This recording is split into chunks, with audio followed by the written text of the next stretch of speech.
Hello दोस्तों, आपने part 1 में देखा कि राजकुमारी ढेरों आम लेकर के भागने लगती है। तभी बंदर उसके पीछे भागता है और बंदर उसको पकड़ लेता है। बंदर बोलता है, राजकुमारी जी, तुम्हें मुझसे शादी तो करना ही पड़ेगा। और राजकुमारी को उठाकर जंगल ले गया। जंगल में बंदर का कुटिया था, वह उसी में रहता था। और इधर राजा अपनी राजकुमारी को ढूंढने के लिए ढेरों सैनिकों को छोड़ दिया, लेकिन राजकुमारी नहीं मिली। ऐसे ही सालों साल बीतने लगे। तभी राजकुमारी ने जुड़वा बेटी को जन्म दिया और बेटियों का नाम उनका होता है रुक्की और झुमकी। ऐसे ही सालों साल बीतते चले गए और बच्चे बढ़ने लगे और बच्चे 5 साल के हो गए। तब राजकुमारी ने अपनी बेटियों को देखते हुए बंदर से बोलती है, क्यों जी, आपको क्या लगता है कि हमारी 2 बेटियां हैं, आपके कमाने से हम लोग का गुजारा चल जाएगा? लगता है मुझको भी कुछ काम करना पड़ेगा। बंदर बोला, क्या काम करोगी तुम? राजकुमारी बोली, आप शहर से मेरे लिए चूड़ी ला देना, शहर में घूम घूम कर बेचूंगी। बंदर बोला।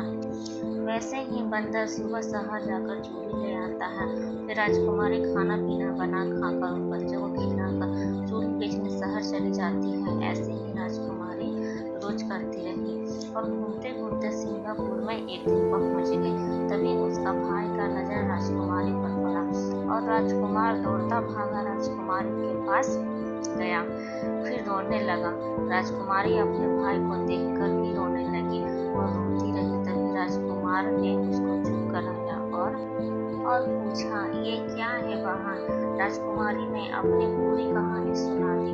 राजकुमारी रोने लगी और अपने भाई को बोला, ठीक है बहन, तुम अभी जाओ, अपने बहन मैं तुम्हें लेने आऊंगा। और राजकुमारी चली गई।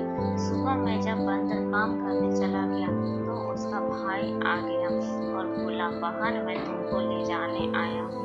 बहन बोली, और मेरे बच्चे भैया? तो भैया बोलता है, उसको छोड़ो तो। राजकुमारी को बच्चे सब देख और सुन रहे थे। तभी किसी को दरवाजे ठकठकाने की आवाज आई। तभी राजकुमारी ने अपने भाई को कोठी में छिपने के लिए कहा और राजकुमारी दरवाजा खोलती है तो देखा कि बंदर था। तभी बंदर बोला, कुछ सामान छूट गया है, वही लेने आया हूँ। तभी उसके बच्चे अपने पापा को देखकर बोलने लगे, पापा पापा, मम्मी के भाई आए हैं, कोठी में लुकाए हैं, मम्मी के भाई आए हैं, कोठी में लुकाए हैं। बार बार इसी को बोलते रहे हैं। तो बंदर बोला, ये क्या बोल रहे हैं बच्चे? राजकुमारी बोली, ये बच्चे हैं जो दिन भर खेलते हैं, वही रटते हैं, छोड़ो इनके बातों को। और फिर बंदर अपना सामान लेकर के वहाँ से चला जाता है। तभी राजकुमारी का भाई कोठी में से निकलता है और बोला, चलो बहना, बड़ा सा चूल्हा बनाओ।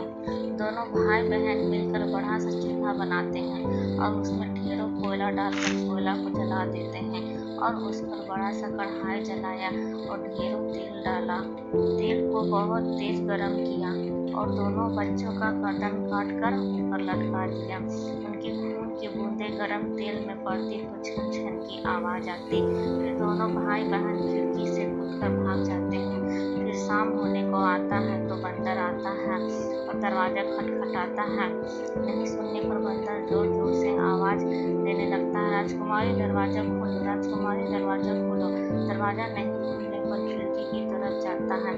खिड़की से बहुत आवाज लगाता है, राजकुमारी दरवाजा खोली, राजकुमारी दरवाजा खोली। फिर खिड़की से उसको छन छन की आवाज आती है तो बंदर मन ही मन खुश हो जाता है, जरूर राजकुमारी मेरे लिए कुछ खास चीज बना रही है, लगता है मुझको सरप्राइज देने वाली है। फिर वैसे ही बहुत देर खड़े फिर बंदर आवाज लगता है, राजकुमारी अब तो दरवाजा खोलो। फिर बंदर मन में सोचा, क्यों न खिड़की से मैं कूद जाता हूँ। फिर बंदर खिड़की से कूद कर चुपके से धीरे धीरे से चल के आगे बढ़ता है। मन ही मन सोचता है कि मैं देखता हूँ कि आखिर राजकुमारी मेरे लिए क्या बना रही है। वह आगे बढ़ा तो देखकर उसकी होश ही उड़ गई। दोनों बच्चों को ऐसी हालत देखकर वह जोर जोर से चिल्ला के रोने लगा और वह पागल हो गया। तो दोस्तों, आप हमें कमेंट में ज़रूर बताइएगा कि इस कहानी से हमें क्या सीख मिली।